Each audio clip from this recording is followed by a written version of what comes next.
In addition to being arrogant, entitled, and grandiose, a narcissist is also impulsive, impatient, and erratic in their behavior. All of which gets displayed when they are on road driving a car or some other vehicle. Hi, I am Danish, a narcissistic abuse recovery professional. In this episode, we are going to understand why do narcissists drive so recklessly and how does it serve their narcissistic self. If that sounds interesting and you are eager to learn more, please make sure to subscribe because your subscription helps spread the awareness. Let's get started with the question. Have you personally been through this? When the narcissists drove recklessly, what do you think triggered them? What was your experience? Drop the answers in the comments below and help other survivors feel less alone in their experiences. Now, let's look at the narcissist's reckless driving behavior. A narcissist delusionally believes that the whole world revolves around them. They expect people to behave a way that is acceptable to the narcissist. They set these idealized standards where others do not make any mistakes and do exactly what the narcissist wants. But as you and I both know, that doesn't work in the practical and real world. When you are on the road, you have to respect other drivers. You have to display proper driving manners and etiquettes to tell other people that you are a reasonable, mature human being. You have what it takes to be a functional person in these times and you know how to behave. But a narcissist thinks they are above rules and rules are for fools. Rules are to be broken, which shows that they have a corrupted moral compass.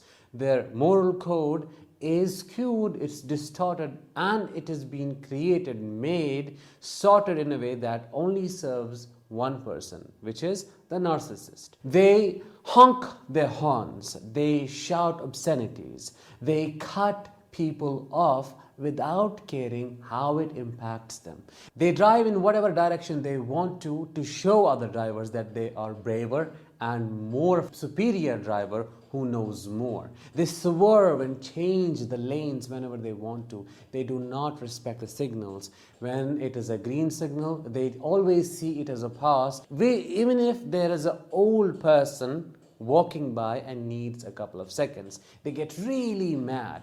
They place a high value on their time and cannot stand a nanosecond of a pause because they think they have to get to the place they want to and nobody should come in the way. When someone is driving in the same lane but is a little faster than the narcissist sees them as a jerk, as a person who needs to be shown their place. And what does the narcissists do in response? They speed up, ramp up, which leads to a road rage, and they want to defeat this person. They want to show them their place as if it were a competition. It is something that they have to be better at, which also tells us that they are deeply insecure, so insecure that someone, a stranger passing by who is a little faster than them, triggers their insecurity and makes them feel ashamed of themselves. How petty is that? When you are with such a driver, as a passenger, you are horrified by the experience. You are terrorized to your core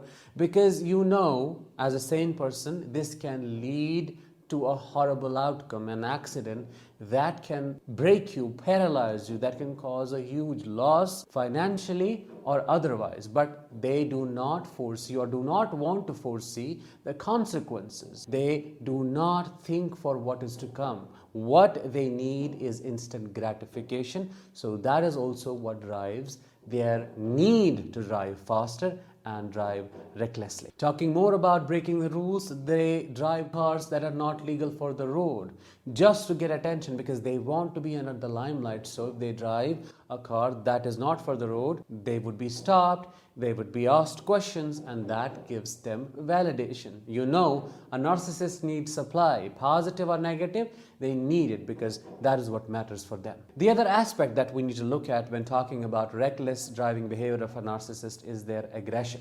Their aggression can be passive or active, overt or covert, but it is always there. They're filled with rage and anger, which comes to the surface and is displayed by them upon an insignificant happening, a small trigger that might be nothing to you, but for them it is turning the world upside down. An example of this could be you are sitting with them in a car, they are driving, you are a passenger.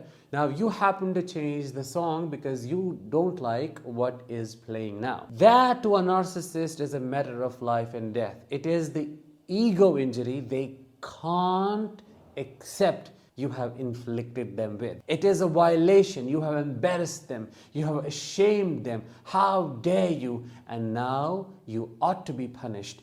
You ought to be shown your place. What do? They start speeding up, ramping up, and behave aggressively, shouting and screaming and yelling, going crazy, cutting people off, tailgating and doing weird stuff, swerving, changing directions, changing lanes, coming back, leaving the lane and coming back to the same lane, crossing signals, all to punish you so that you never dare to make the same mistake ever again. This is one of the frightening experiences that you are shocked by because you can't believe what just happened to you. How can a person who is your family member, your partner, your friend, whosoever this narcissist is, or whatever their role is in your life, drive this way? How can they completely ignore your horrific experience and keep driving? Because it lets them act on their rage. It lets them be this aggressive beast that they actually are deep within. This leaves you traumatized because even after leaving them, you are generally horrified, terrified by a little increase in speed.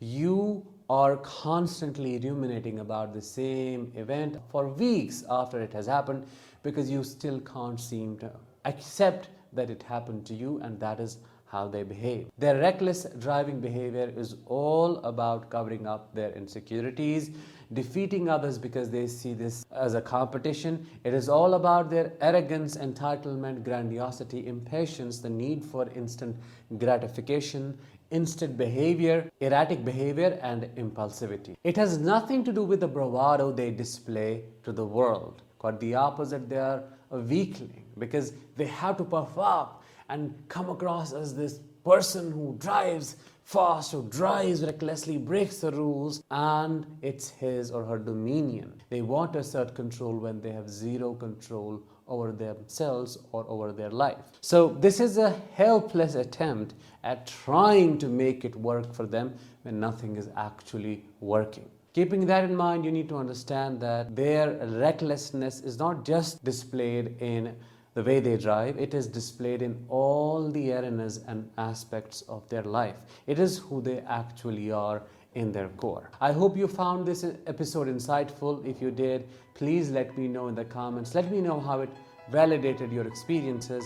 Drop a like and share this episode. I'll talk with you in the next one. Until then, let the healing begin.